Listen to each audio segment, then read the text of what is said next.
Video में हम देखते हैं सामान्य भूगोल। विश्व का भूगोल। निम्न में से कौन सा सौर मंडल का भाग नहीं है? निहारिका। सौर मंडल का निर्माण लगभग 4.6 बिलियन वर्ष पूर्व हुआ था। सौर मंडल में सूर्य, तारा और ऐसे खगोलीय पिंड सम्मिलित होते हैं जो गुरुत्वाकर्षण बल द्वारा उससे जुड़े होते हैं। इनमें ग्रह, बौने ग्रह, प्राकृतिक उपग्रह, क्षुद्र ग्रह, उल्काएँ, धूमकेतु और खगोलीय धूल आदि शामिल है, जबकि निहारिका सौर मंडल का भाग नहीं है। वैज्ञानिक जिन्होंने सर्वप्रथम खोज की कि पृथ्वी सूर्य के चारों ओर घूमती थी, ये किसने खोज किया? सबसे पहले कोपरनिकस। हमारी आकाशगंगा के केंद्र की परिक्रमा करने में सूर्य को समय लगता है। कितना समय? 25 करोड़ वर्ष। अगला प्रश्न हमारे अंतरिक्ष में कितने तारामंडल हैं? कुल 88 तारामंडल हैं। इंटरनेशनल एस्ट्रोनॉमिकल यूनियन के अनुसार अंतरिक्ष में कुल 88 तारामंडल हैं, जिसमें से अधिकांशतः को दक्षिणी गोलार्ध से ही देखा जा सकता है। जिस तारामंडल के तारे ध्रुव तारे की ओर संकेत करते हैं वह कौन सा तारामंडल है? उसका नाम है सप्तर्षि। ग्रह जिसका कोई उपग्रह नहीं है वह कौन सा ग्रह है? बुध। सौर मंडल का सर्वाधिक गर्म ग्रह कौन सा है? शुक्र। इवनिंग स्टार किस ग्रह को कहते हैं? शुक्र ग्रह को। सुबह का तारा और सायंकाल का तारा ये शुक्र ग्रह को कहते हैं। अगला प्रश्न है, पृथ्वी तक पहुंचने के लिए सूर्य से चला प्रकाश समय लेता है लगभग 8 मिनट। पृथ्वी को सूर्य की परिक्रमा करने में लगते हैं लगभग कितने दिन? 365.25 दिन। भ्रमण करती हुई प्रति मिनट करीब करीब कितनी दूरी तय कर लेती है? पृथ्वी की विषुवत रेखा की परिधि 40,090.28 किलोमीटर है। इस दूरी को पृथ्वी अपनी धुरी पर 23 घंटे 56 मिनट में तय कर लेती है, अर्थात पृथ्वी परिक्रमण की गति लगभग 1670 किलोमीटर प्रति घंटे है। इस आधार पर प्रति मिनट पृथ्वी की गति 1670 किलोमीटर प्रति 60 मिनट बराबर 27.8 किलोमीटर प्रति मिनट होगी, जो कि किसी भी विकल्प में नहीं दिया गया है, इसलिए हमारा ऑप्शन उत्तर स्टार दिया गया है। यहाँ पे पृथ्वी पर मरुभूमि होने की संभावना अधिक रहती है। पृथ्वी पर मरुभूमि होने की संभावना अधिक रहती है 23 डिग्री अक्षांश के पास। अगला प्रश्न है, एक प्रभावी कोरियोलिस बल किस कारण होता है? पृथ्वी का घूर्णन। धरातल पर प्रवाहित हवाओं की दिशा वायु दाब तथा पृथ्वी की घूर्णन गति द्वारा निर्धारित होती है। पृथ्वी की अक्षीय गति से उत्पन्न विक्षेपक बल के कारण हवाओं की दिशा में विक्षेप होता है। इस बल की खोज जीजी कोरियोलिस द्वारा किए जाने के कारण इसका नाम कोरियोलिस बल पड़ा। इस प्रकार दिए गए विकल्पों में से एक प्रभावी कोरियोलिस बल का कारण पृथ्वी का घूर्णन ही है। सौरमंडल का सबसे बड़ा ग्रह बृहस्पति। निम्न में से किस ग्रह का घनत्व सबसे कम है? सबसे कम घना ग्रह शनि है। शनि सूर्य के चारों ओर एक चक्कर लगाने में कितना समय लेता है? 29.5 वर्ष। साढ़े 29 वर्ष समय लेता है। यूरेनस सूर्य के चारों ओर एक परिक्रमा में कितना समय लेता है? लगभग 84 वर्ष का समय लेता है। जियोडेसी वह विज्ञान है जो कि किस चीज़ से संबंधित है? तो हमारे दिए गए ऑप्शन में जियोडेसी जो है वो पृथ्वी के आयाम की माप से संबंधित है। अगला प्रश्न है हमारा, किसी स्थान का मानक समय स्टैंडर्ड टाइम निर्धारित करने का आधार क्या होता है? प्रधान मध्याह्न रेखा। अंतर्राष्ट्रीय दिनांक रेखा इंटरनेशनल डेट लाइन खींची जाती है प्रशांत महासागर से होकर। निम्नलिखित में से कौन महाद्वीप क्षेत्रफल के अनुसार सबसे बड़ा है? सबसे बड़ा महाद्वीप अफ्रीका है क्षेत्रफल के अनुसार। निम्न में से किस महाद्वीप में सबसे अधिक देश हैं? सबसे अधिक देश अफ्रीका महाद्वीप में हैं, कुल 54 देश हैं। सर्वाधिक उत्तरी दक्षिणी अक्षांशीय लंबाई वाली सीमा वाला देश कौन सा है? चिली। निम्न में से किस देश में सर्वाधिक द्वीप हैं? इंडोनेशिया में। अगला प्रश्न है हमारा, निम्न में से कौन सा द्वीप क्षेत्रफल में सबसे बड़ा है? बोर्नियो। निम्न में से कौन सा देश भौगोलिक क्षेत्र की दृष्टि से सीमा रहित सबसे बड़ा देश है? जापान। एक ऐसा देश जिसकी सीमा किसी अन्य देश की भूमि के साथ संलग्न नहीं होती है उसे सीमा रहित देश कहते हैं। यह देश चारों ओर से समुद्र द्वारा घिरा होता है। प्रश्नानुसार सर्वाधिक सीमा रहित भौगोलिक क्षेत्र वाला देश जापान है, जिसका क्षेत्रफल 3,77,915 वर्ग किलोमीटर है। भौगोलिक क्षेत्र की दृष्टि से जापान का सबसे बड़ा द्वीप कौन सा है? होन्शु। ग्रीनलैंड निम्न देशों में किस देश का भाग है? डेनमार्क का। महाद्वीपीय बहाव का सिद्धांत किसके द्वारा विकसित किया गया था? ए वेगेनर के द्वारा। आग्नेय चट्टानों के लिए निम्नलिखित में से कौन सा कथन सत्य है? वे क्रिस्टलीय तथा अक्रिस्टलीय दोनों ही होते हैं, ये कथन सत्य है। अवसादी शैलों के लिए निम्नलिखित में से कौन सा कथन सत्य है? ये शैलें स्तरों में निक्षेपित हैं।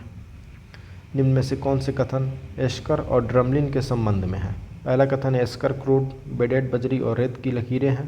ड्रमलिन ज़्यादातर बोल्डर और मिट्टी के बने होते हैं। अंडे की टोकरी स्थलाकृति एस्कर युक्त इलाकों की विशेषता है।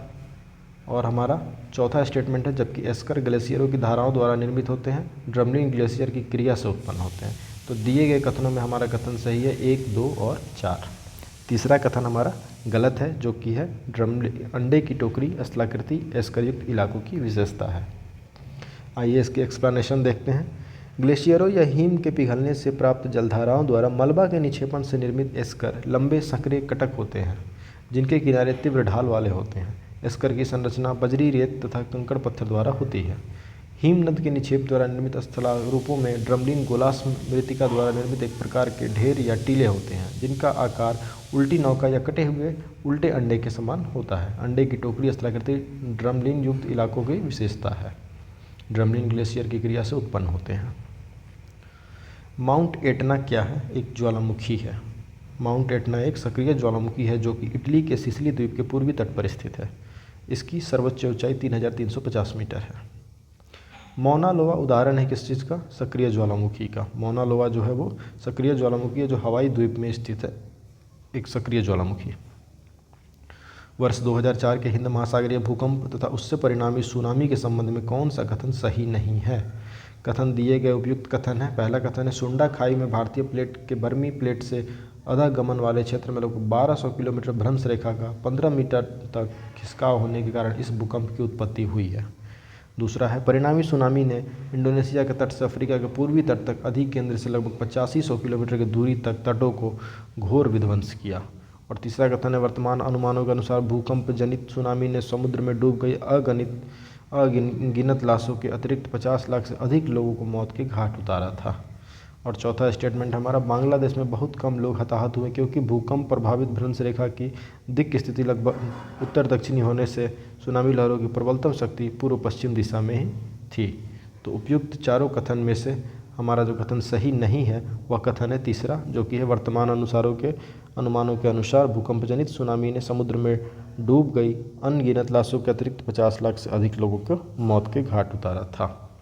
क्योंकि इसका एक्सप्लेनेशन ये है कि 26 दिसंबर 2004 को हिंद महासागर स्थित इंडोनेशिया के सुमात्रा द्वीप के पश्चिमी भाग पर समुद्र के अंदर आए रिएक्टर स्केल पर 9.1 से लेकर 9.3 तीव्रता के भूकंप से उत्पन्न सुनामी लहरों से लगभग 2 लाख लोगों की ही मृत्यु हुई थी। विश्व की सबसे ऊंची चोटियाँ किस प्रकार के पर्वतों में पाई जाती हैं? नवीन मोड़दार पर्वतों में पाई जाती हैं। विश्व की सर्वाधिक लंबी पर्वत श्रृंखला कौन सी है? एंडीज। अगला प्रश्न है कोकोस प्लेट किनके मध्य पाई जाती है? मध्य अमेरिका तथा प्रशांत प्लेट के मध्य। संयुक्त राज्य अमेरिका का रस्ट बाउल निम्नलिखित में से किस प्रदेश से संबंधित है? रस्ट बाउल या रस्ट बेल्ट संयुक्त राज्य अमेरिका का उत्तर पूर्वी क्षेत्र है। यह लौह उत्पादन करने वाला आर्थिक क्षेत्र है। इसमें इलियानस, इंडियाना, मिशिगन, ओहियो तथा पेंसिल्वेनिया का क्षेत्र शामिल किया जाता है। इसमें ग्रेट लेक्स प्रदेश, पिट्सबर्ग प्रदेश आदि शामिल हैं। अतः एक से अधिक इसमें दिए गए विकल्प जो हैं वो सही हैं। ग्रेट लेक्स प्रदेश, पिट्सबर्ग प्रदेश, तो हमारा उपयुक्त में एक से अधिक। किलिमंजारो क्या है? किलिमंजारो आग्नेयगिरी वोल्केनो है एक। किलिमंजारो पर्वत तंजानिया के उत्तर पूर्वी भाग पर स्थित है। इसका पूर्वान नाम कैसर विल्हेम स्पिट्ज था। यह एक आग्नेयगिरी या ज्वालामुखीय पर्वत है किलिमंजारो। गोबी मरुस्थल है चीन में। गोबी का मरुस्थल चीन में है। जोहान्सबर्ग विख्यात है किसके लिए? स्वर्ण खनन हेतु। साउथ अफ्रीका का जोहान्सबर्ग, दक्षिण अफ्रीका के जोहान्सबर्ग के गौटेंग प्रांत की प्रोविंशियल राजधानी है। यह सोना और हीरा खनन के लिए विश्व प्रसिद्ध है। निम्न में से कौन सा एक स्थलरुद्ध देश है? यह है हंगरी। हंगरी स्थलरुद्ध देश है जो Ukraine, Romania, Serbia, Croatia, Slovenia, Austria और स्लोवाकिया से घिरा हुआ है। बेल्जियम की सीमा उत्तर सागर से तथा रोमानिया और यूक्रेन की सीमा काला सागर से मिलती है। इसराइल की उभयनिष्ठ सीमाएं कौन सी हैं? लेबनान, सीरिया, जॉर्डन और मिस्र। संसार की छत रूफ ऑफ द वर्ल्ड किसे कहते हैं? पामीर। पामीर के पठार को विश्व की छत के नाम से जाना जाता है। पूर्वी समुद्र की स्वामिनी का नाम है, पूर्वी समुद्र की स्वामिनी का नाम है श्रीलंका। अगला प्रश्न है हमारा, पृथ्वी की सतह का वह भाग जो पानी से ढका है लगभग 2/3 भाग है। समुद्र तल पर पृथ्वी के केंद्र के सबसे निकट स्थान है उत्तरी ध्रुव। 64,000 किलोमीटर लंबाई एवं 2,000 किलोमीटर से 2,400 किलोमीटर चौड़ाई वाला एक कटक उत्तरी एवं दक्षिणी अटलांटिक महासागरीय द्रोणियों के मध्य से गुजरता हुआ हिंद महासागरीय द्रोणी और फिर ऑस्ट्रेलिया तथा अंटार्कटिका के बीच से दक्षिणी प्रशांत महासागरीय द्रोणी में प्रवेश करता है। यह कटक है कौन सा? मध्य महासागरीय कटक। उपयुक्त विशेषताएं मध्य महासागरीय कटक से संबंधित हैं। गल्फ स्ट्रीम है एक महासागरीय धारा। ग्रैंड कैनियन क्या है? एक खड्ड। ग्रैंड कैनियन संयुक्त राज्य अमेरिका के एरिजोना प्रांत के कोलोराडो नदी पर स्थित एक खड्ड है। विश्व का बृहत्तम डेल्टा निर्मित है गंगा ब्रह्मपुत्र के द्वारा। फिजी द्वीप अवस्थित है कहाँ? प्रशांत महासागर में। स्वेज नहर जोड़ती है किनको? भूमध्य सागर को लाल सागर से। स्वेज नहर भूमध्य सागर को लाल सागर से। अगला प्रश्न है हमारा, पनामा नहर जोड़ती है किसे किसे? प्रशांत महासागर एवं अंध महासागर को। प्रशांत पनामा जो नहर है मध्य अमेरिका में पनामा के स्थल डमरू मध्य को काटकर बनाई गई प्रमुख जहाजी नहर है। यह अटलांटिक महासागर यानी अंध महासागर को प्रशांत महासागर से जोड़ती है। पनामा। मलक्का जल संयोजक के आने जाने की सुविधाएं हैं हिंद महासागर से चीन सागर तक। मलक्का जल संयोजक। सुंडा ट्रेंच किस द्वीप के समांतर स्थित है? सुंडा ट्रेंच गर्त हिंद महासागर में अवस्थित है। इसका विस्तार मुख्यतः इंडोनेशिया द्वीप समूह के सुमात्रा एवं जावा द्वीपों के समांतर है। पहले इस गर्त को जावा गर्त के नाम से भी जाना जाता था, तो उपयुक्त में एक से अधिक। जावा, सुमात्रा। ओजोन परत बताती है, ओजोन परत बताती है पृथ्वी की सतह से 15-20 किलोमीटर ऊपर वायुमंडल की परत। पृथ्वी की सतह से ओजोन परत की ऊंचाई है 10 से 20 किलोमीटर के बीच। काहिरा का समय ग्रीनविच से 2 घंटे आगे है, अतः यह स्थित है 30 डिग्री पूर्वी देशांतर पे। दक्षिणी गोलार्ध में सबसे बड़ा दिन है 22 दिसंबर और उत्तरी गोलार्ध में सबसे छोटा दिन है 22 दिसंबर। अगला प्रश्न है हमारा, महाद्वीप अलग कैसे हुए?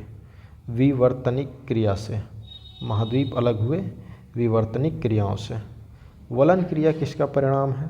वलन क्रिया पर्वत निर्माणकारी बल का परिणाम है। यूरोप की एक पर्वत श्रृंखला है आल्प्स पर्वत श्रृंखला यूरोप की है। तकला-मकान मरुस्थल अवस्थित है कहाँ पे? चीन में। ग्रेट विक्टोरियन मरुस्थल कहाँ पे स्थित है? ग्रेट विक्टोरियन मरुस्थल है ऑस्ट्रेलिया में। निम्नलिखित में से किस देश की मृत सागर के साथ भूमि सीमा नहीं है? लेबनान की। दक्षिण अमेरिका में मध्य अक्षांशीय घास के मैदान का क्या नाम है? पम्पास। निम्नलिखित में से कौन सा शहर किसी देश की राजधानी नहीं है? सिडनी। अगला प्रश्न है हमारा, 90 ईस्ट रीज कहाँ पर स्थित है? हिंद महासागर। 90 डिग्री ईस्ट रीज हिंद महासागर स्थित एक कटक का नाम है। सागरीय लवणता का मुख्य स्रोत क्या है? भूमि। अरब सागर के पानी का औसतन खारापन कितना है? 35 ppt।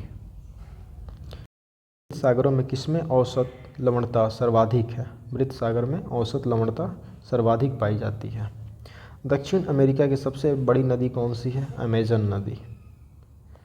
अगला प्रश्न है हमारा, सही उत्तर का चयन करें, मिलान करें। रॉटरडैम का मिलान राइन नदी। पेरिस सीन नदी और बुडापेस्ट डेन्यूब और वॉशिंगटन पोटोमैक। तो हमारा सही उत्तर है सी 3142। हिंद महासागर और लाल सागर को कौन सी जल संधि जोड़ती है? बाब अल मंदेब। हिंद महासागर और लाल सागर को जोड़ने वाली संधि का नाम है बाब अल मंदेब। सुमेलित करें, अत्यधिक गर्म, अत्यधिक ठंडा, अत्यधिक वर्षा, अत्यधिक सूखा और चिली, चेरापूंजी, अंटार्कटिका और सहारा। तो हमारा सही सुमेल होगा अत्यधिक गर्म सहारा मरुस्थल, अत्यधिक ठंडा अंटार्कटिका, अत्यधिक वर्षा चेरापूंजी, अत्यधिक सूखा चिली। किस मिट्टी में केशिका यानी कैपिलरी सबसे अधिक प्रभावशाली होती है? यह होती है चिकनी मिट्टी में। विश्व में सबसे अधिक कोयला उत्पादन करने वाला देश है चीन। वर्ल्ड मिनरल प्रोडक्शन 2015 से 19 के अनुसार चीन कोयला उत्पादन की दृष्टि से प्रथम स्थान पर है। निम्नलिखित में से कुलगाड़ी में कौन सी क्रिया संपन्न होती है? कुलगाड़ी में सोना खनन। पश्चिमी ऑस्ट्रेलिया में स्थित कुलगाड़ी सोना खनन के लिए प्रसिद्ध है। वर्तमान में यह पर्यटकों के बीच माइनिंग घोस्ट टाउन के रूप में प्रसिद्ध है। इस क्षेत्र में सोने की खोज 1892 ईस्वी में की गई थी। निम्न देशों में किस देश में 2019 में सालाना सबसे अधिक सोने का उत्पादन टन में हुआ? चीन में हुआ सबसे ज़्यादा। इंडियन मिनरल्स ईयरबुक 2020 एवं वर्ल्ड मिनरल्स प्रोडक्शन 2015-19 के वर्ष 2019 तक के उपलब्ध आंकड़ों के अनुसार विश्व में सर्वाधिक सोने का उत्पादन चीन में हुआ। विश्व की एल्यूमिनियम का सबसे बड़ा उत्पादक कौन है? भारत। तेल के कोष सबसे ज़्यादा किस देश में है? वेनेजुएला। कोयले का सामान्य प्रकार है बिटुमिनस। अगला प्रश्न है हमारा, ऊर्जा के वाणिज्यिक स्रोतों में विशुद्धता शामिल होते हैं शक्ति, कोयला, तेल, गैस, जल विद्युत और यूरेनियम। निम्नलिखित में से कौन सा शहर धातु के व्यापार का सबसे बड़ा केंद्र है? लंदन। साफ रात मेघीय रातों की अपेक्षा अधिक ठंडी होती है, क्यों? विकिरण के कारण। मेघीय रातों में वायुमंडल की जलवाष्प की मात्रा साफ रातों की अपेक्षा अधिक होती है। बहिर्गामी पार्थिव विकिरण को जलवाष्प अवशोषित करता है, फलस्वरूप मेघीय रातें अपेक्षाकृत अधिक गर्म महसूस होती हैं। इसके अतिरिक्त साफ रातों में वायुमंडल में जलवाष्प की कमी के कारण रात्रि के समय पार्थिव विकिरण आसानी से शून्य में चली जाती है, जिससे साफ रातें ठंडी महसूस होती हैं। वास्तव में वायुमंडल ग्रीन हाउस प्रभाव की भांति व्यवहार करता है। अगला प्रश्न है, मानसून का निवर्तन इंगित होता है साफ आकाश से, बंगाल की खाड़ी में अधिक दबाव परिस्थिति से, स्थल पर तापमान के बढ़ने से, या तीनों से। निम्नलिखित कूटों में सही उत्तर है 1, 2 और 3, तीनों से। निम्नलिखित में से किस युग्म का मिलान सही है? भूमध्य रेखीय क्षेत्र जो है गरज के साथ वर्षा मध्याह्न में होती है। भूमध्य सागरीय जलवायु प्रदेश की अधिकांश वर्षा शीतकाल में प्राप्त होती है। भूमध्य रेखीय क्षेत्रों में दोपहर पश्चात गरज के साथ संवहनीय वर्षा होती है और यह लगभग वर्ष भर होती रहती है। में भूमध्य सागरीय जलवायु प्रचलित नहीं है। पंपाज। अफ्रीका की मूलभूत जनजाति पिग्मी किस नदी घाटी में पाई जाती है? कांगो। पिग्मीज निवासी हैं कहाँ के? अफ्रीका के। एस्किमो निवासी हैं कहाँ के? कनाडा, मंगोलिया या फिर मलाया या फिर श्रीलंका। ये निवासी हैं कनाडा के एस्किमो। एस्पेरांटो क्या है? विश्व भाषा के रूप में कार्य करने के लिए बनाई गई एक कृत्रिम भाषा है। वह देश जो विश्व में रेशम का सबसे बड़ा उत्पादक है? चीन। शहतूश जो विश्व का सबसे सुंदर, गर्म और हल्का ऊन माना जाता है, वह कहाँ पैदा होता है? चीन में। निम्नलिखित में से कौन सा देश विश्व का सबसे अधिक केसर उत्पादन करने वाला देश है? ईरान। अगला प्रश्न, पत्थर के कोयले के भंडार में कौन देश संसार में अग्रणी है? चीन। संयुक्त राज्य अमेरिका को छोड़कर विश्व के निम्न देशों में से कौन सा देश कच्चे तेल का सर्वाधिक उत्पादन करता है? सऊदी अरब। निम्नलिखित में से कौन सा देश विश्व का सबसे अधिक यूरेनियम उत्पादन करने वाला देश है? कजाकिस्तान। टीन मिलता है प्लेशर निक्षेपों में या कायंतरित शैलों में या फिर अल्पशलिक आग्नेय शैलों में या फिर इन सब में? तो टीन मिलता है प्लेशर निक्षेपों में। विश्व में प्राप्त होने वाली टीन की 80% मात्रा प्लेशर निक्षेपों में प्राप्त होती है। ये निक्षेप रिवर बेड्स में पाए जाते हैं। अधिकांश प्लेशर निक्षेप दक्षिण पूर्व एशिया में फैले हुए हैं। मृदा संरक्षण वह प्रक्रम है जिसमें मृदा को नुकसान से सुरक्षित किया जाता है। टेरा रोसा का प्रारूपिक विकास उस भूभाग में होता है जिसमें चूना पत्थर होता है। पृथ्वी पर घने वन अधिकतर मिलते हैं विषुवत रेखा के पास। विश्व का कौन सा देश मुलायम लकड़ी एवं लकड़ी की लुगदी का सबसे बड़ा उत्पादक एवं निर्यातक है? कनाडा।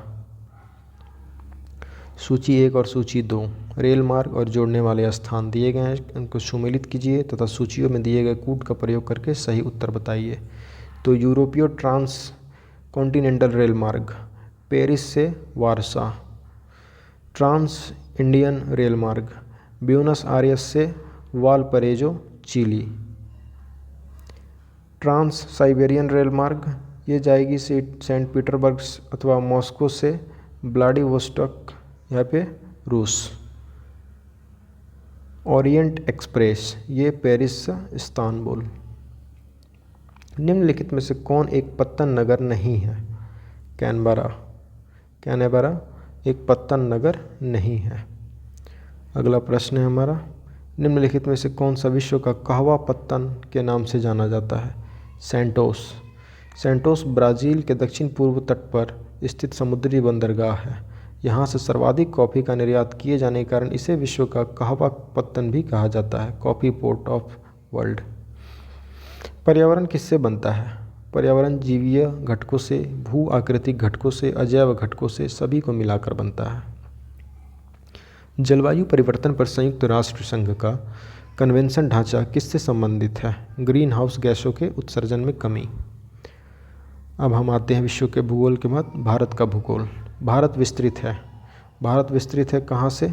8 डिग्री उत्तर से 37 डिग्री 6 मिनट उत्तरी अक्षांश तथा 68 डिग्री 7 मिनट पूर्व से 97 डिग्री 25 मिनट पूर्वी देशांतरों के मध्य। कर्क रेखा भारत के लगभग बीचों बीच से होकर गुजरती है। तो हमारा यहाँ पे भारत का विस्तार है 8 डिग्री 4 मिनट उत्तर से 37 डिग्री 6 मिनट उत्तरी अक्षांशों तथा 68 डिग्री 7 मिनट पूर्व से 97 डिग्री 25 मिनट पूर्वी देशांतर के मध्य। भारत का क्षेत्रफल संसार के क्षेत्रफल का लगभग 2.4% है, परंतु इसकी जनसंख्या संपूर्ण मानव जाति का 17% जनसंख्या है। ये बात 1994 की है, जब उस समय ये प्रश्न आया था। भारतीय प्रमाणिक समय IST इंडियन स्टैंडर्ड टाइम एवं ग्रीनविच माध्य समय ग्रीनविच मीन टाइम में अंतर पाया जाता है कितने घंटे का? 5.5 घंटे का। हुंड्रू प्रपात निर्मित है स्वर्ण रेखा यानी स्वर्ण रेखा नदी पर। अगला प्रश्न है, भारत की सर्वोच्च चोटी है गॉडविन ऑस्टिन। हिमालय में हिम रेखा निम्न के बीच होती है 4300 से 6000 मीटर पूरब में। हिमालय का पर्वत पदीय प्रदेश है शिवालिक। शिवालिक श्रेणी का निर्माण हुआ है सेनोजोइक में।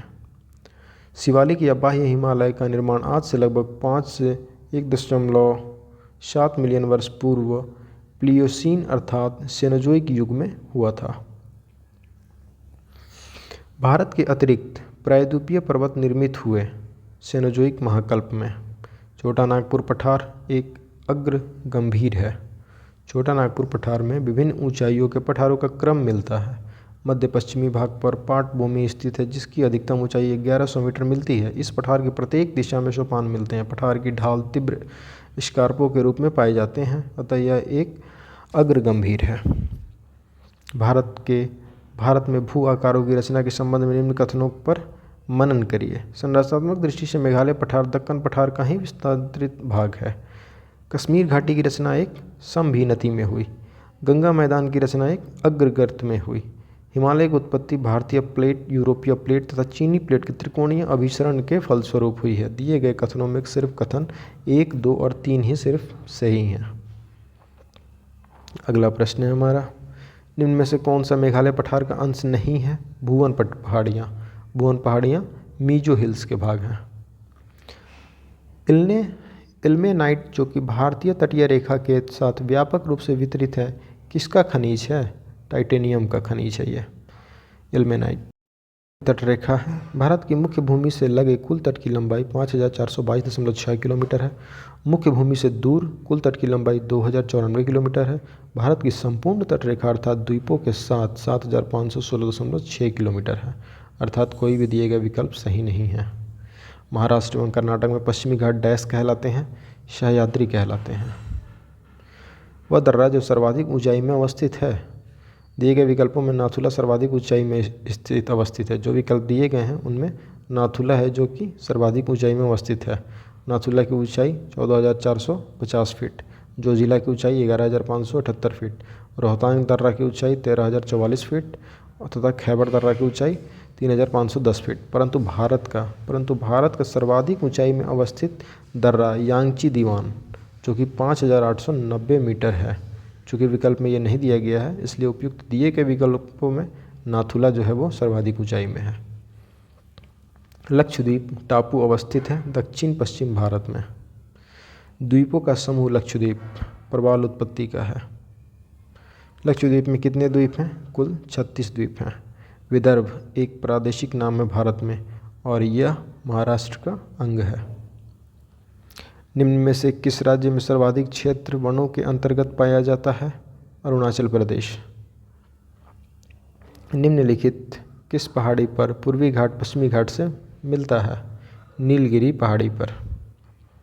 कन्याकुमारी से सटी पहाड़ियाँ हैं कार्डेमम पहाड़ियाँ। कन्याकुमारी से सटी पहाड़ियों का नाम है कार्डेमम पहाड़ियाँ। क्षेत्रफल के क्रम में भारत के 3 बड़े राज्य कौन कौन से हैं? सबसे पहले राजस्थान, फिर मध्य प्रदेश, फिर महाराष्ट्र। भारत के जनसंख्या के अनुसार तीसरा एवं क्षेत्रफल में 12वां राज्य कौन सा है? उस उपयुक्त प्रश्न 2008 में पूछे गए थे, उसके अनुसार उस समय बिहार। भारत में निम्नलिखित भागों में द्रविड़ियन प्रजाति मुख्यतः कहाँ संकेंद्रित हैं? दक्षिण भारत में। निम्नलिखित में से किस राज्य में जनजातीय समुदाय की पहचान नहीं की गई है? हरियाणा में। भील जाति कहाँ पाई जाती है? महाराष्ट्र में। निम्न में से जनजाति और राज्य की कौन सी जोड़ी है जो कि सही नहीं है? तो टोडा जो है वो केरल, ये सही नहीं है। टोडा तमिलनाडु में पाई जाती है जनजाति। निम्नलिखित नगरों में अलकनंदा एवं भागीरथी कहाँ मिलकर गंगा नदी बनाती हैं? ये मिलती हैं देवप्रयाग में। भारत में यरलुंग जबंगो नदी को किस नाम से जाना जाता है? ये ना जाना जाता है ब्रह्मपुत्र के नाम से। यरलुंग जंगबो नदी को ब्रह्मपुत्र के नाम से जाना जाता है भारत में। तेल नदी निम्नलिखित नदियों में से किसकी सहायक नदी है?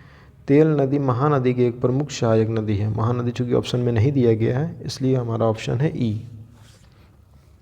निम्नलिखित में से कौन सी नदियाँ बंगाल की खाड़ी में गिरती हैं? ये गंगा, ब्रह्मपुत्र तथा गोदावरी, महानदी कृष्णा तथा कावेरी। दोनों ए और बी में जो सभी नदियाँ दी हैं ये सभी नदियाँ बंगाल की खाड़ी में आकर गिरती हैं। निम्नलिखित में से गंगा नदी का भाग कौन सी उपनदी है? उत्तरी कोयल झारखंड में बहने वाली एक नदी है जो सोन नदी की एक सहायक नदी है। यह सोन नदी के दाहिने तट पर मिलती है। सोन नदी दक्षिणी भाग से गंगा नदी में मिलने वाली दूसरी सबसे बड़ी सहायक नदी है जो पटना के पास गंगा में मिलती है। पहली है यमुना, दूसरी है ये। तो हमारा यहाँ उत्तर है ई। दक्षिणी कोयल नदी झारखंड व उड़ीसा में प्रवाहित होती है। दक्षिणी कोयल नदी उत्तरी कारो नदी के साथ मिलकर कोयल नदी के रूप में प्रवाहित होती है जो उड़ीसा के राउरकेला के पास शंख नदी से मिलकर ब्राह्मणी नदी के नाम से प्रवाहित होती है। बराकर नदी दामोदर नदी की मुख्य सहायक नदी है जो झारखंड के कोडरमा पहाड़ से निकलकर हजारीबाग से होते हुए दामोदर नदी में मिलती है। दामोदर हुगली नदी से मिलती है। इस प्रकार बराकर और उत्तरी कोयल गंगा नदी की उपनदियाँ हैं। तो हमारा उत्तर हो गया एक से अधिक, उत्तरी कोयल और बराकर। अगला प्रश्न है हमारा, सोन और गंगा नदी का संगम बिहार के किस जिले में स्थित है? पटना में। सोन और गंगा का संगम पटना में। निम्न में से कौन सा शहर गंगा नदी के किनारे स्थित नहीं है? उत्तरकाशी है जो गंगा के किनारे स्थित नहीं है। निम्न में से कौन सा एक सबसे सूखा स्थान है? लेह। लेह भारत में सबसे कम वर्षा का क्षेत्र या भारत का सबसे शुष्क स्थल है। अमृतसर एवं शिमला लगभग एक ही अक्षांश पर स्थित हैं, परंतु उनकी जलवायु में भिन्नता का कारण क्या है? उनकी ऊंचाई में भिन्नता ही उनका जलवायु में भिन्नता का कारण है। भारत की सर्वाधिक वर्षा मुख्यतः प्राप्त होती है दक्षिणी पश्चिमी मानसून से। दुमटी या लोम मिट्टी में मिट्टी का कौन कण मिलता है? सभी प्रकार के कण उसमें मिलते हैं। सामान्यतः दोमट मिट्टी में 40% बालू के कण, 40% मृत्तिका के कण एवं 20% गाद के कण पाए जाते हैं, अतः विकल्प डी सही उत्तर है। पौधों का सबसे अधिक पानी किस मिट्टी में मिलता है? चिकनी मिट्टी में मिलता है सबसे अधिक पानी। निम्नलिखित नहर प्रणालियों में से किससे बिहार के क्षेत्रों में सिंचाई होती है? त्रिवेणी नहर से। त्रिवेणी नहर प्रणाली के द्वारा बिहार के क्षेत्रों में सिंचाई की जाती है। दिए गए कूट की सहायता से हरित क्रांति के घटक को चुनिए। पहला है उच्च उत्पादन देने वाली किस्म के बीज, दूसरा है सिंचाई, तीसरा है ग्रामीण विद्युतीकरण, चौथा है ग्रामीण सड़कें और विपणन। ये चारों जो हैं वो घटक हैं हरित क्रांति के लिए। तो हमारा सही उत्तर होगा डी, सभी चारों। निम्न में से कौन सा एक कृषि की उत्पादकता बढ़ाने का रास्ता है? तो उपयुक्त विकल्पों में जो दिए गए हैं वो सभी उपाय कृषि की उत्पादकता बढ़ाने के रास्ते हैं। कुशल सिंचाई भी, कीटनाशकों का प्रयोग भी, गुणवत्ता युक्त बीज भी और उर्वरकों का प्रयोग भी। तो हमारा उत्तर हो जाएगा उपयुक्त में से एक से अधिक। इंद्रधनुषीय क्रांति का संबंध है उपरोक्त सभी से, श्वेत क्रांति से भी, हरित क्रांति से भी, नीली क्रांति से भी।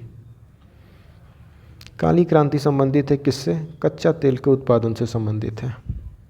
भारत का अधिकतम गेहूं उत्पादक राज्य कौन सा है? उत्तर प्रदेश। सबसे ज़्यादा गेहूं कहाँ पैदा होता है? उत्तर प्रदेश। भारत के किन राज्यों में गन्ना सबसे ज़्यादा पैदा होता है? बिहार एवं उत्तर प्रदेश। भारत में निम्न राज्यों में से किसे चीनी का कटोरा कहा जाता है? उत्तर प्रदेश। भारत में एकमात्र राज्य जो केसर का उत्पादन करता है? जम्मू कश्मीर। निम्न में से नकदी फसल कौन सी नहीं है? ज्वार जो है वो नकदी फसल नहीं है। ज्वार नकदी फसल नहीं है। आर्थिक समीक्षा भारत सरकार भारत की प्रमुख फसलों को निम्न प्रकार प्रदर्शित करता है। खाद्यान्न फसलें या खाद्य फसल, चावल, गेहूँ, मक्का, मोटे अनाज, दलहन। गैर खाद्यान्न फसलें यानी नकदी फसलें जैसे तिलहन, मूंगफली, रैपसीड और सरसों। रेशेदार कपास, जूट, मेस्ता।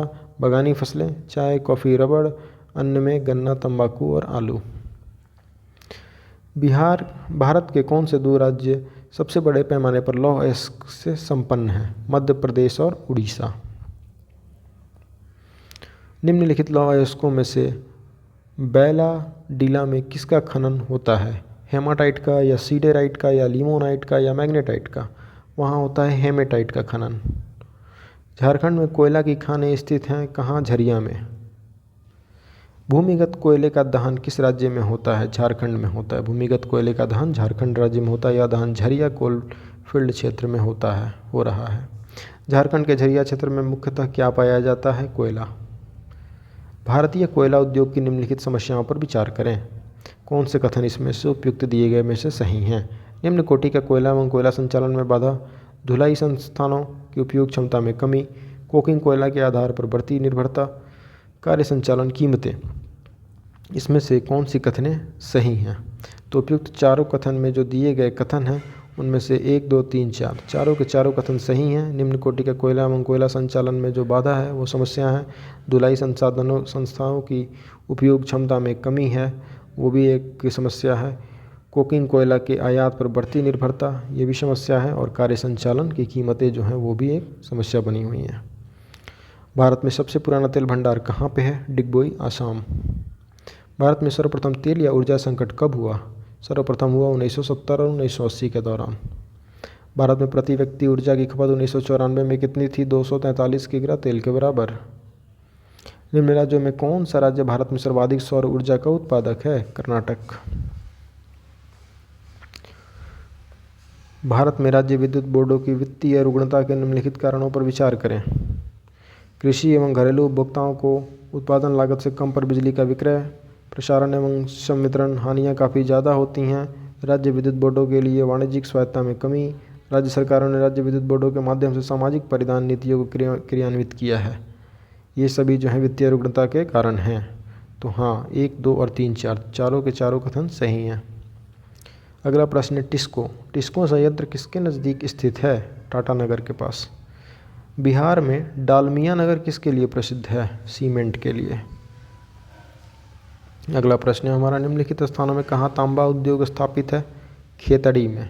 खेतड़ी राजस्थान में झुंझुनू जिले में स्थित है। यहाँ तांबा उद्योग के लिए प्रसिद्धि है।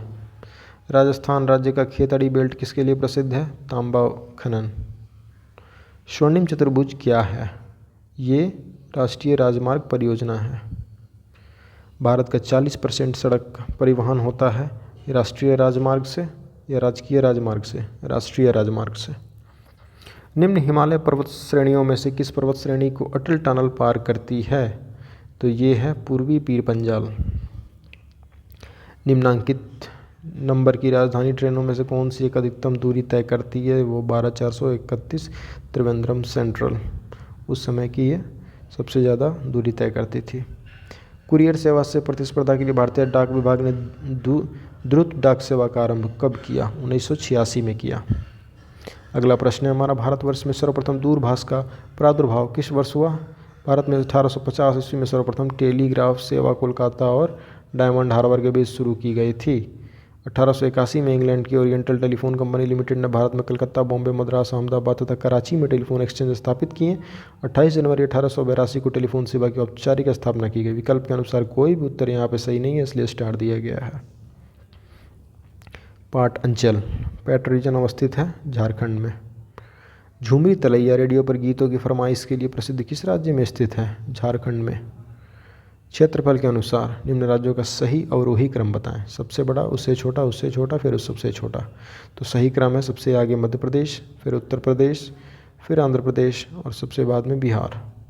तो हमारा सही उत्तर हो जाएगा डी, 3, 4, 1, 2। क्षेत्र की दृष्टि से भारत के निम्न जिलों में से कौन सा जिला सबसे बड़ा है? कच्छ। 45,674 वर्ग किलोमीटर में ये फैला हुआ है। असम कुल मिलाकर कितने राज्यों एवं केंद्र शासित क्षेत्रों से घिरा हुआ है? कुल मिलाकर 7 राज्यों या केंद्र शासित प्रदेशों से ये घिरा हुआ है। गद्दी लोक निवासी हैं, कहाँ के? हिमाचल प्रदेश के। बोडो निवासी गारो पहाड़ी के। गारो जनजाति कहाँ पाई जाती है? वर्ष 2011 जनगणना के अनुसार गारो जनजाति मेघालय, असम एवं मिजोरम तीनों राज्यों में पाई जाती है। अतः उपयुक्त में से किसी भी विकल्प का चयन संभव नहीं है। गंगा की जलोढ़ मृदा की गहराई भूमि सतह के नीचे लगभग 6000 मीटर तक होती है। भारत की सबसे बड़ी वह नदी कौन सी है? गंगा नदी 2525 किलोमीटर। गंगा नदी के किनारे सबसे बड़ा शहर कौन सा है? कानपुर। तिब्बत में मानसरोवर झील के पास जिस नदी का स्रोत है वह कौन सी नदी है? ब्रह्मपुत्र भी है, सतलज भी है, सिंधु भी है। उपयुक्त सभी। मानस नदी किस नदी की उपनदी है? मानस ब्रह्मपुत्र की उपनदी है। अगला प्रश्न है हमारा, निम्नलिखित तुलना के आधार पर हिमालय नदी की प्रायद्वीपीय नदी की तुलना करें। अधिकांश हिमालयी नदियाँ बारहमासी हैं, जबकि अधिकांश प्रायद्वीपीय नदियाँ वर्षा पर निर्भर होती हैं। तो ये उपयुक्त जो कथन है ये सही है। हिमालय नदी की ढाल प्रायद्वीपीय नदी की तुलना में अधिक खड़ा है, ये भी सही है। प्रायद्वीपीय नदी हिमालय नदी की तुलना में अपने रास्ते से अधिक क्षरण का कारण बनती हैं, ये विकल्प जो है वो गलत है। तो हमारा 1 और 2, ये सही उत्तर हमारा 1 और 2। नदी भ्रंश द्रोणी से होकर गुजरती है, बहती है, ये नदी है नर्मदा नदी विंध्य एवं सतपुड़ा के मध्य भ्रंश घाटी से होकर बहती है। अगला प्रश्न है हमारा, पश्चिम की ओर वेस्टवर्ड प्रवाहित होने वाली नदियाँ कौन सी हैं? तो ये हैं नर्मदा और ताप्ती। 1 और 2। कावेरी नदी कौन से राज्यों से होकर गुजरती है? कर्नाटक, केरल और तमिलनाडु से होकर गुजरती है कावेरी। सोन, नर्मदा तथा महानदी निकलती हैं, इनका उद्गम जो है सोन और नर्मदा का उद्गम अमरकंटक से होता है, जबकि महानदी धमतरी के सिहावा पहाड़ी से निकलती है। दामोदर नदी निकलती है कहाँ से? छोटा नागपुर के पठार से। निम्नलिखित में से कौन भूमि बंधित नदी है? ये लूनी नदी है। लूनी नदी अजमेर के दक्षिण पश्चिम में अरावली श्रेणी से निकलती है। 511 किलोमीटर तक प्रवाहित होने के पश्चात यह कच्छ के रण में दलदली क्षेत्र में विलुप्त हो जाती है, अतः इसका संपर्क समुद्र से नहीं हो पाता है। से सभी समुद्र में मिलने वाली नदियाँ हैं। निम्न नदियों में से सबसे अधिक नदी पथ परिवर्तन ये कौन सी नदी करती है? यह नदी है कोसी नदी। कोसी अपनी भयंकर बाढ़ों तथा बार बार मार्ग परिवर्तन के लिए विशेष रूप से जानी जाती है। अतः कहा जाता है कि भारत की अन्य सभी नदियों में से कोसी नदी ने सर्वाधिक बार अपने प्रवाह मार्ग को बदला है। दामोदर, कोयल और सुवर्णरेखा नदियाँ निम्नलिखित में से किससे निकलती हैं? ये निकलती हैं छोटा नागपुर के पठार से। भारतीय मानसून मौसमी विस्थापन से इंगित है, जिसका कारण क्या है? स्थल तथा समुद्र का विभेदी तापन। अगला प्रश्न है हमारा, आम्र वर्षा मैंगो सावर कर्नाटक एवं केरल में अप्रैल महीने में तड़ित झंझावत के साथ होने वाली वर्षा को चेरी ब्लॉसम कहते हैं, जबकि मई महीने में होने वाली वर्षा को आम्र वर्षा कहते हैं। क्योंकि इस वर्षा से आम के फल पकने लगते हैं, इसलिए इसे आम्र वर्षा कहते हैं। बंगाल एवं असम में अप्रैल मई में होने वाली तड़ित झंझावत के साथ वर्षा को काल बैसाखी कहा जाता है। अतः दिए गए विकल्पों में कोई भी विकल्प सही नहीं है, इसलिए उत्तर स्टार दिया गया है। निम्न राज्यों में से किस राज्य में जाड़े के मौसम में बारिश मिलती है? तमिलनाडु में। चेरापूंजी अवस्थित है कहाँ पे? मेघालय राज्य में। सूची 2 प्रदेशों को प्राकृतिक आपदाओं और प्रदेशों को सुमेलित कीजिए तथा सूचियों में नीचे दिए गए कूट का प्रयोग करके सही उत्तर चुनिए। तो बाढ़ का हमारा उत्तर प्रदेश एवं बिहार के मैदान, भूकंप हिमालय का गिरिपाद क्षेत्र, सूखा मध्य पूर्वी भारत और चक्रवात झारखंड और उत्तरी उड़ीसा। तो हमारा सही आंसर हो जाएगा बी, 3, 1, 4, 2। अगला प्रश्न है हमारा, करेवास मृत्तिका जो जाफरान के उत्पादन के लिए उपयोगी होती है वो कहाँ पाई जाती हैं? वो पाई जाती हैं कश्मीर हिमालय में। रेगड़ या रेगुर किसका नाम है? ये काली मिट्टी का नाम है। रेगड़ मिट्टी सबसे ज़्यादा है कहाँ पे? महाराष्ट्र में। रेगुर नाम है काली मिट्टी का। मृदा अपरदन रोका जा सकता है वनारोपण के द्वारा। गंगा के मैदान को एक डैश के रूप में वर्णित किया जाता है। किस रूप में? जियोसिंक्लाइन के रूप में। गंगा के मैदान को एक जियोसिंक्लाइन या भू अभिनति गर्त के रूप में वर्णित किया गया है। इसका निर्माण मुख्य रूप से हिमालय पर्वतमाला निर्माण प्रक्रिया के तीसरे चरण में हुआ था। गंगा के मैदान की पुरानी कछारी मिट्टी क्या कहलाती है? बांगर। निम्नलिखित में से कौन सी मिट्टी नदियों द्वारा निर्मित है? जलोढ़ मिट्टी। नवीन जलोढ़ या खादर। खादर का निर्माण नदी के बाढ़ के मैदानी क्षेत्र में होता है। यहाँ प्रतिवर्ष बाढ़ के दौरान मिट्टी की नवीन परत का जमा होता है, तो इसे खादर कहते हैं। और मिट्टी की स्थिति बाढ़ की पहुँच से दूर कुछ ऊंचाई पर होती है, जिसे प्राचीन जलोढ़ या बांगर कहते हैं। भारत में कुल भौगोलिक क्षेत्र में वन क्षेत्र का क्या प्रतिशत है? 20.7%। भारत के किस राज्य का सर्वाधिक क्षेत्र घने पतझड़ वाले जंगल से घिरा हुआ है? मध्य प्रदेश। प्रतिशत अधिकतम वन क्षेत्र कहाँ है? किस राज्य में है? मिजोरम में। भारत के किस राज्य में वन्यजीव अभयारण्य सबसे अधिक संख्या में हैं? तो उस समय 2020 के अनुसार सबसे ज़्यादा वन्य अभयारण्य महाराष्ट्र में है। समस्त विश्व में तेंदुओं की सर्वाधिक आबादी भारत में है। इसकी अनुमानित संख्या कितनी है?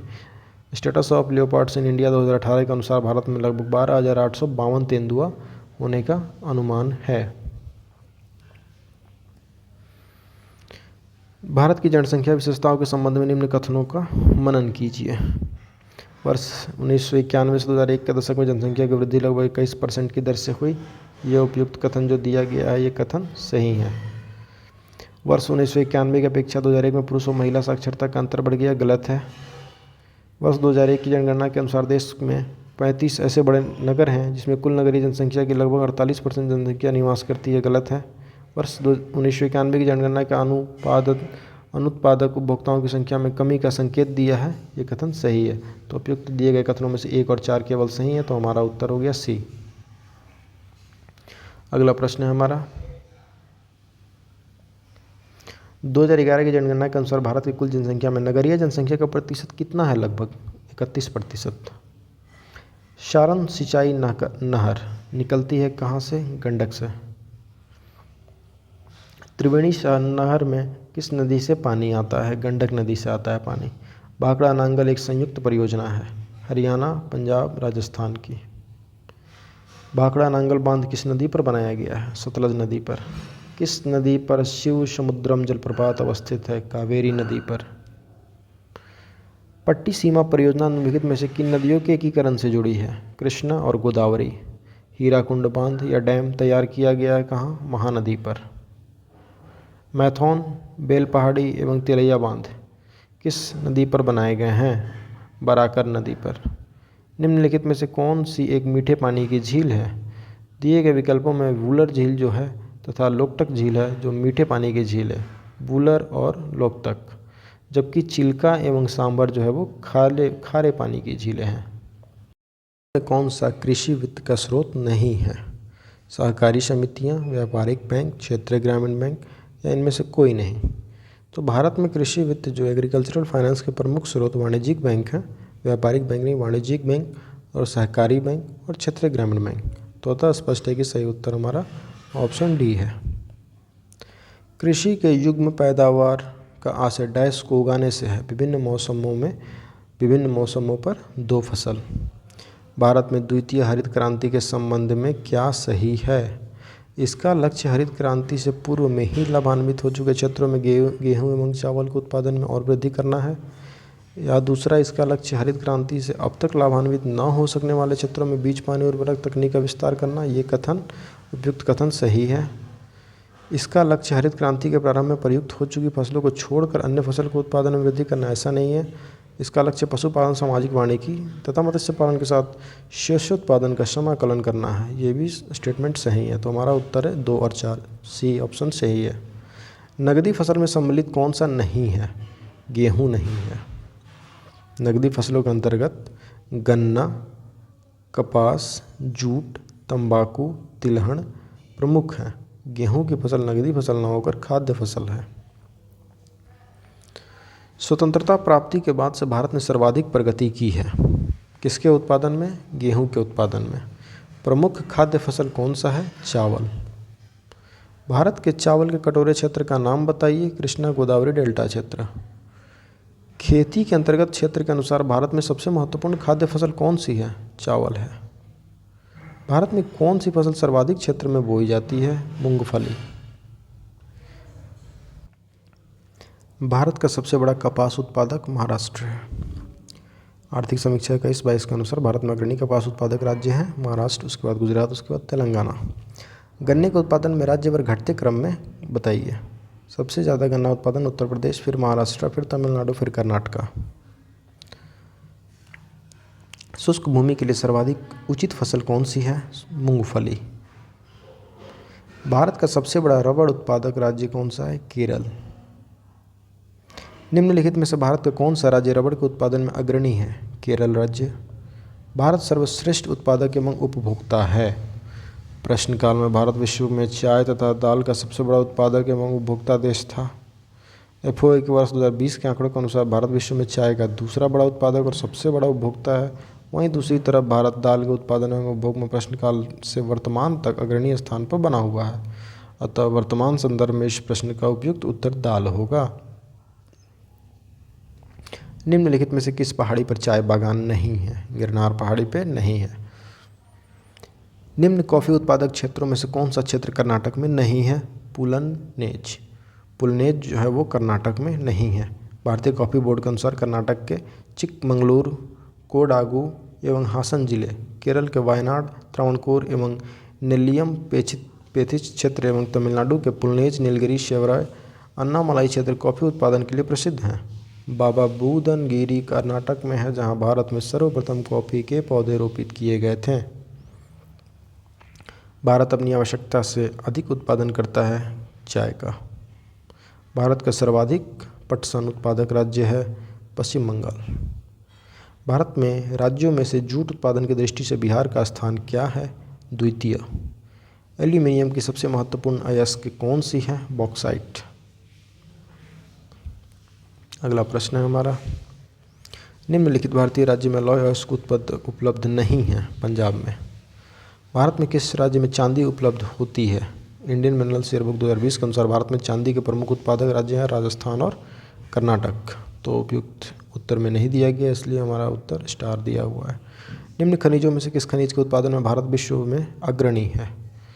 तो वर्ष 2019 के अभ्रक का सबसे बड़ा उत्पादक ब्राज़ील, तांबा का सबसे बड़ा उत्पादक चिली, जिप्सम का सबसे बड़ा उत्पादक संयुक्त राज्य अमेरिका और लॉयस का सबसे बड़ा उत्पादक ऑस्ट्रेलिया है। तो दिए गए चारों ऑप्शन में से किसी में विश्व में भारत अग्रणी नहीं है, तो हमारा ऑप्शन है ई, उनमें से कोई नहीं। भारत में से कौन सा राज्य सर्वाधिक अभ्रक उत्पादक करता है? झारखंड करता है। भारत में खनिज उत्पादन में समृद्ध राज्य पहचानिए। बिहार। कोयला उत्पादन में राज्यवार घटता क्रम बताइए। बिहार, फिर मध्य प्रदेश, फिर पश्चिम बंगाल। कोरबा। कोरबा कोयला क्षेत्र अवस्थित है कहाँ पे? छत्तीसगढ़ में। पश्चिमी सिंहभूम में स्थित चिरैया के सबसे प्रसिद्ध विशेषता क्या है? सबसे प्रसिद्ध विशेषता लौह अयस्क के खनन है। किस खनिज से रेडियम प्राप्त किया गया था? Pitch blend. भारत में पहला पनबिजली हाइड्रो पावर स्टेशन शक्ति केंद्र प्रारंभ हुआ कहाँ पे? शिव समुद्रम में। भारत में सर्वप्रथम जल विद्युत संयंत्र की स्थापना 1897-98 ईस्वी में पश्चिम बंगाल के दार्जिलिंग के निकट सिद्रबाग में हुई थी। भारत में दूसरा पनबिजली संयंत्र कर्नाटक के मांड्या जिले में शिव समुद्रम से हुआ था। इस संयंत्र का निर्माण कोलार स्वर्ण खदानों में विद्युत की आपूर्ति के उद्देश्य से किया गया था। मैसूर महल एवं बेंगलुरु स्थित शहर विद्युत प्राप्त करने वाले देश के क्रमशः पहली इमारत एवं नगर थे। भारत में ऊर्जा उत्पादन एवं उपभोग के संबंध में कौन सा कथन सही नहीं है? भारत में उत्पादित कुल व्यावसायिक ऊर्जा में गैर पारंपरिक ऊर्जा स्रोतों का योगदान 1% से कम है। यह कथन सही नहीं है। इनका योगदान 1% से अधिक है गैर पारंपरिक ऊर्जा का। भारत में कतिपय लौह इस्पात संयंत्र पश्चिमी तट से होकर आयोजित किए गए हैं। इस उद्योग में ऐसी अवस्थिति का प्रमुख कारण क्या है? प्रमुख कारण गोवा एवं मध्य प्रदेश के कुछ भागों में उत्तम श्रेणी के लौह अयस्क निक्षेपों का मिलना तथा इस क्षेत्र से इस्पात निर्यात की तुलनात्मक सुविधा का होना है। भारत में कुल कितने राष्ट्रीय राजमार्ग हैं, उनकी कुल लंबाई तकरीबन कितनी है? 64 राजमार्ग और कुल लंबाई लगभग 40,000 किलोमीटर है। ये 1992-93 के समय की बात है। भारत में सबसे पहले रेल मार्ग तैयार हुआ था कब? 1853 में, लॉर्ड डलहौजी के कारण। लॉर्ड डलहौजी के काल में सर्वप्रथम रेल मार्ग 1853 में बनकर तैयार हुआ, जिस पर 16 अप्रैल 1853 को मुंबई से ठाणे के बीच पहली ट्रेन चलाई गई थी। बड़ी लाइन की दो पटरियों के बीच की दूरी कितनी होती है? 5.5 फीट। मोरमुगाओ पत्तन कहाँ स्थित है? ये बंदरगाह गोवा में। भारत का 13वां प्रधान बंदरगाह किस राज्य में स्थापित किए जाने वाला है? तो ये प्रधान बंदरगाह जो स्थापित होगा ये महाराष्ट्र के बधावन पोर्ट जो है वहीं स्थापित होना है। सुल्तानपुर बर्ड सेंचुरी स्थित है कहाँ? गुड़गांव में। अंटार्कटिका में भारत के तृतीय शोध केंद्र का नाम क्या है? भारती। निम्नलिखित में से किस क्षेत्र में प्रवाल भित्ति नहीं पाई जाती है? कैम्बे की खाड़ी में। अब हम आते हैं भारतीय अर्थव्यवस्था को। अगले वीडियो में हम करेंगे भारतीय अर्थव्यवस्था।